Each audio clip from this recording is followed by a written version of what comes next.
মই বৰ্তমান উপস্থিত আছোঁ যোৰহাট জিলাৰ তিতাবৰ বৰহলাৰ বেকাজানৰ ওপৰত। বেকাজান নদী বুলি কোৱা হৈছে, প্ৰকৃততে বেকাজান নদী নহয়, এটা জান আছিল, কিন্তু এটা নদীলৈ ৰূপান্তৰিত হৈছে। প্ৰকৃততে 19 জুলাইত উজনি অসমৰ তিনিখন জিলাত যি মহাপ্ৰলয়ৰ সৃষ্টি হৈছিল, যোৰহাটত বিশেষকৈ যোৰহাটত মহাপ্ৰলয়ৰ সৃষ্টি কৰাৰ মূল নদীয়ে আছিল এই বেকীজান। দেখিছে যে বেকীজানৰ এতিয়া খুব শান্ত আৰু সমাহিত ৰূপ। আৰু বেকীজান নহয়, বেকাজান। এই বেকাজানৰ শান্ত সমাহিত ৰূপ আপুনি দেখিছে।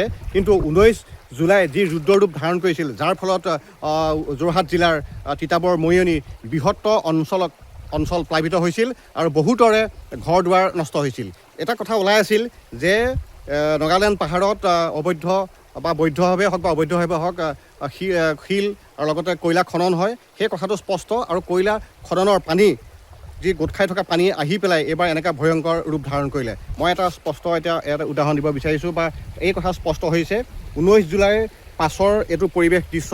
এয়া আমাৰ সন্মুখত দেখিছে যে এয়া বেকীজানৰ ওপৰত যি অংশ পানীয়ে যিহেতু প্লাবিত কৰি তুলিছিল, বৈ আহিছিল, এয়া কয়লাৰ সৰু সৰু কয়লা।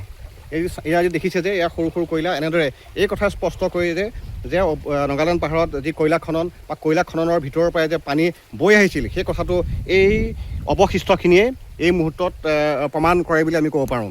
আৰু দীৰ্ঘদিনে ইয়াত অভিযোগ উঠি আহিছিল। আৰু যিখন এই বেকীজান আছিলে, এই বেকীজানখনত এসময়ত মাছ কাছৰে ভৰি আছিল। যেতিয়াই তাত বৈধ কয়লা খনন হ'ল, কয়লা খননৰ পাছতে এই জানটোৱেদি মাছ কাছ নাইকিয়া হ'ল। এই সন্দৰ্ভত আমাক এজন স্থানীয় লোকে জনাব। আগতে ইয়াত মাছ কাছ পোৱা বুলি জনা যায়, কিন্তু এতিয়া মাছ কাছ নাইকিয়া হ'ল। হয়, আমাৰ মানে মাংসৰ কাৰণে মানে মাছৰ কাৰণে মানে বিখ্যাত আছিলে বেকাজান। হয়, এতিয়া মানে এনেকুৱা হ'ল মানে একো পৰুৱা এটা পাবলৈ নাই নদীখনত। গতিকে কয়লা যিটো অৱশিষ্ট আহে তাৰপৰা ধৰি মানে একো এটা নোহোৱা হ'ল। আৰু ইয়াৰ অৱশিষ্ট বা ইয়াৰ পানী য'ত সোমাব, খেতিপথাৰত সোমালে সকলোবোৰ জ্বলি মানে খেতিৰ লোকচান হৈ যায়।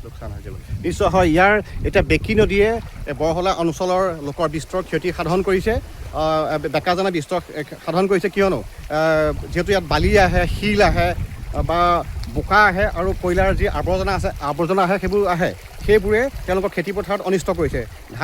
মাছ কাছ নাইকিয়া হ'লেই আৰু খেতিৰ যি উপযোগী মাটি আছিল সেয়াও অনিষ্ট হ'ল। আৰু আমি কৈছোঁৱে যে এতিয়া এই নদীখনে জানটোৱে এটা নদীলৈ ৰূপ ল'লে। প্ৰকৃততে অসম চৰকাৰৰ তৰফৰ পৰা এইটো এটা প্ৰজেক্ট লোৱা হৈছিল যে এই বেকী জানটোক বহল কৰি দিয়া হ'ব, যাৰ ফলস্বৰূপে এনেদৰে পাৰ বান্ধি পেলাই জানটো বহল কৰা হ'ল। কিন্তু বহল কৰাৰ পাছতে 19 জুলাইত এইটো যি ভয়ংকৰ ৰূপ ধৰিলে, সেই ভয়ংকৰ ৰূপৰ ফলত বৰহলাৰ বিভিন্ন অঞ্চলৰ কেইবাখনো গাঁও তছনছ হৈ পৰে। বহু লোকৰ ঘৰত এতিয়াও পানী আছে, বোকা আছে, এতিয়াও সেইবোৰ শুকোৱা নাই। গতিকে আমি সেই দৃশ্যসমূহ ইতিমধ্যে সকলোৱে গম পাইছে বা দেখি আছে। আমি মূল উৎসটো জানিবলৈ আহিছিলোঁ। প্ৰকৃততে চৰাইদেউৰ কথা গম পালোঁ বা শিৱসাগৰৰ কথা গম পালোঁ। যোৰহাটত কিয় এনে ভয়ংকৰ ৰূপ হ'ল তাৰ উৎস বিচাৰি আমি আহিছিলোঁ। আমি আহি আজি এয়া নাগালেণ্ড পাহাৰ পালোঁ। আৰু নাগালেণ্ড পাহাৰৰ আৰু অসমৰ মাজৰ এইখন বেকীজান। আৰু বেকীজানৰ যি এতিয়া আপুনি দেখিছে যে শান্ত সমাহিতভাৱে বৈ আছে, কিন্তু এইখনেই 19 জুলাইত ভয়ংকৰ ৰূপ ধাৰণ কৰিছিল আৰু অসমৰ 3খন জিলাক প্লাবিত কৰাৰ অন্য এক কাৰণ বা উৎস হ'ল এই বেকীজান। ধন্যবাদ।